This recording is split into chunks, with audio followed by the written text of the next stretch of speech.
President Xi and President Putin obviously met today, and this has serious ramifications for global politics in the midst of a very dangerous war that can, end up very much like Iraq in the fact that it could be decades long, trillions of dollars turned over, and all the while we're pillaging the hell out of the world. What do you guys take away from the meeting between these two world leaders that just took place? Why don't you go ahead, Gregory? Well, for me, I think it's it's what we've seen quite often in history as kind of phenomenon of blowback, right? That as Americans over time have flexed their military muscle, there's always consequences for that.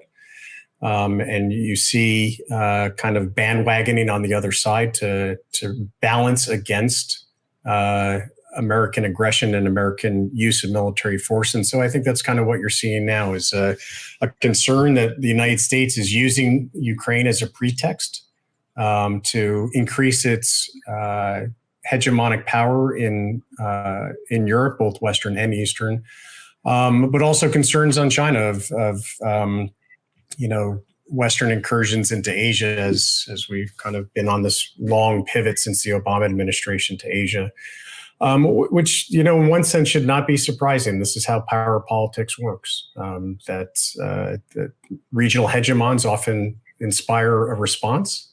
And we shouldn't be surprised by what we're seeing right now, because I think it fits a fairly typical mold that you saw throughout the Cold War era and continuing on today of just elements trying to band together to react to the flexing of American military might abroad. And I think you can actually go back to the Iraq War and even Afghanistan, and then the series of Mideast wars, which actually already, decade ago plus, started to push China and Russia closer together. This just didn't happen overnight, and it didn't even happen with the so-called announced pivot, nor any of the Pentagon's, I forget what they're called. Gregory can probably say it better, but there are all these plans where they label China as the number one enemy and Russia. Now, if you start labeling and saying, these are our number one adversaries and that we have to go against them, what are you going to do? You're going to force them, even though at the start of this, they weren't particularly close. China and Russia were not particularly close. They are now. Obviously, they are now because they've seen themselves as number one and number two enemies.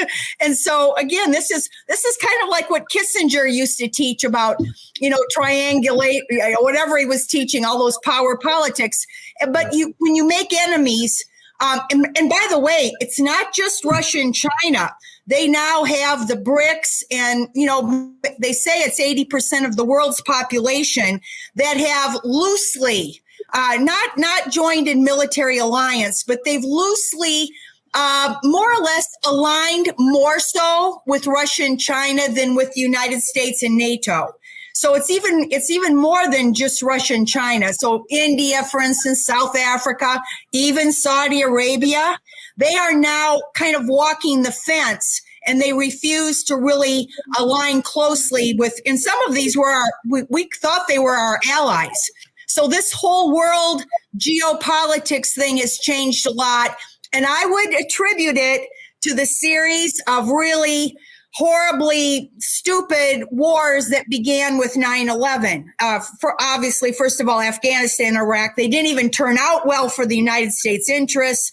And then bombing Libya, the intervention in Syria. I mean, they decided to go military instead of trying to use perhaps other softer power. And when they put all the eggs in the basket of using military might, they now have created an alignment of other powers. And of course, the real problem here is these are nuclear superpowers. Oh, yeah. These are the two nuclear superpowers, and they're now closely aligned against the United States and NATO.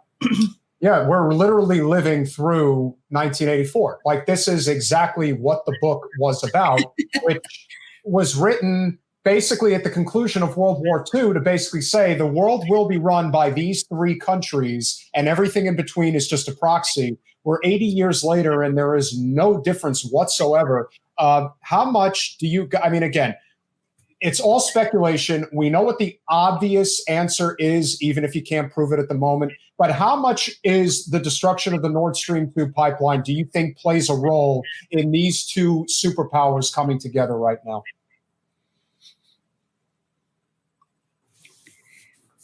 I'm not so certain it's one specific event. I think it's just, again, it's, whether we like it or not, power matters on the global stage. And here is an opportunity for two states to come together and use whatever pretext it may be to band together and find an opportunity to gain an advantage against the United States. I think we're all still dealing with the kind of end of the Cold War moment where nations like China and Russia are still kind of coming to grips with the end of the Cold War and what it means for the United States to be arguably the world superpower. That superpower obviously has come with a cost, since most of our foreign policy has been militarized for quite some time. So I'm not sure we can kind of put this on one specific event. I think this is just two opportunistic states that are finding a chance for to gain an advantage against the United States by combining forces. I mean, it makes sense to me. I mean, when you're the world bully for as long as we've been the world bully, why wouldn't all of them come together? I mean, to me, it's just common sense. Why would we blame them for doing that? I mean, it's like, I still have yet to have somebody tell me why we're scared of Russia. I really don't understand it. They have 8 military bases, an economy the size of Spain's, and are we thinking they're going to come up on shores? I think the answer partially the answer to that question, Jen, is that, we need enemies. I mean, whether you like it or not, we defined ourselves as Americans in the Cold War era as what we weren't. We defined ourselves as Americans that we weren't communists. We weren't godless. We weren't, socialist. And when that enemy went away, I think we kind of spent much of the 1990s in this period of drift, where it was more difficult for us to define what it meant to be an American. So, there's clear advantages to having an enemy. You as a politician can burnish your credentials. No. Yeah. I'm not a politician. I know. But you know what I'm saying, right? I know, but you know what I'm saying. I do. We always like an enemy, but what I'm saying is it's like, I'd rather have one that it makes more reason. It's sort of like they're nowhere near us in terms of power economically or military. So what is it that we're like this big red McCarthyist boogeyman? Like, I'm so over it at this point. And you know what? We should do better. We should demand better. I think it's pathetic that we can only say what we are by saying what we're not. What are we? I agree. But again, I think what you have to consider is that I think you're exactly right, but there are clear benefits to creating an enemy and elevating the threat. There's a political advantage, as I just mentioned. I know you're not a politician, but you gain, if you are a politician, you gain credibility by defending the nation. Right. Clearly, if you are part of the military industrial complex, you need an enemy to ensure that you're still getting paid by the government for large contracts. Again, culturally, I think we define who we are by what we're not. So there's a lot of incentives, I think, embedded in our system, politically, culturally, economically, where you need to elevate the threat.